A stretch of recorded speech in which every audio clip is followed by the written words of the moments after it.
I give up. I resign. That's not possible. I was serious. White turn. Mate in 2. No way!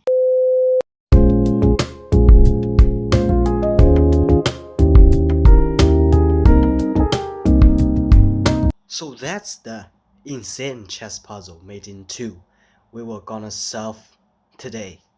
Like, look at how many pieces we have. Only 2, bro. A queen on the h8 and a king. What's the king's function? He can't do nothing. He can do nothing. He can't even do anything. So we only have the queen. But look at black pieces. They have a knight on g5 and 2 pawns. How are we gonna win? We're gonna lose. It's our white turn. So if we move our king, where can we move? We can't move anywhere. Actually, h3? No, the black king control. g3? No, black king also control. f3? No, either. The knight is control. Only h2, g1, h1, f1, f2. We can move to these 5 rates. That's so limited. If we move to h2, he go to g3 to check us. And we move again, he can't mate, bro. He can't. I think it's impossible. And if we move to g2, he can also check us. And if we check us, we can only move our king. We can't move our queen because we are unchecking.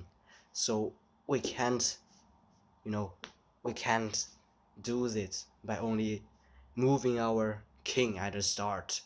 We move to the f2, can also check us. Whenever we move, if we get checked, we can achieve mate in 2. If we go to h1, he can move to the knight to h3 to check us on f2. But you can say we can move our queen to the f6 to check the black king.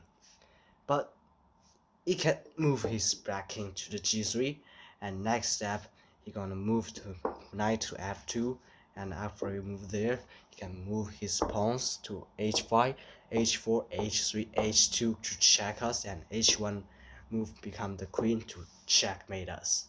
So I think it's no way, bro. So the key is not the king, it's actually the queen on the h8. So let's consider, if we move our king, if we move our queen, where can we move? If we want to move our queen, we should move some special position. The knight and king, they was in the same black line from h4, this black, to the d8. So this line, if we control, the black will get pinned. So if our pieces on the whatever point on this line, we can do this.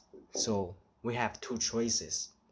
One is f6 and another one is d8. Let's try the f6 at first. We move to f6. Alright, and now black was pinned. And the knight can't move. He can only move his pawns to the g3. Isn't it? Yeah, that's true. And then if we move the king, we'll be an idiot, because there's the best chances to check him again. We can move to the d4 to check the black king. Also, we move to the f4 to check the black king. If we try to d4, he can use his knight to block us, and he can mate. So d4 is a bad choices. Only one choice is that we move to the f4. That's the best opportunity. And then he can move his knight, because where he move, his king will be checked. He can't just move to the g4. That's no way, bro. He can't also move his pawns. His pawn will be blocked by his king, so it's checkmate. Oh, we did it. That's impossible. Let's review the whole puzzle. We move our queen to the f6 to pin it the black knight, and then due to knight can't go anywhere, he can only move his pawn, and then we seize the opportunity to checkmate the black king. We move to the queen f4 and then checkmate.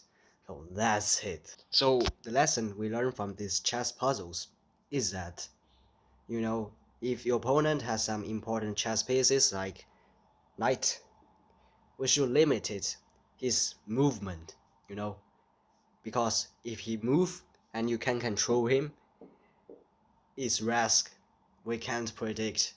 It's unpredictable, and it has the potential to attack us, and he can make a lot of trouble to us.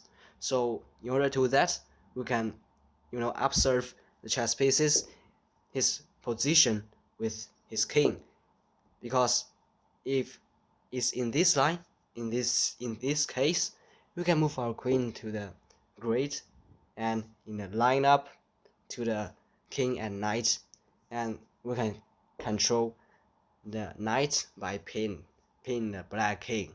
That's the important lesson that we learned today.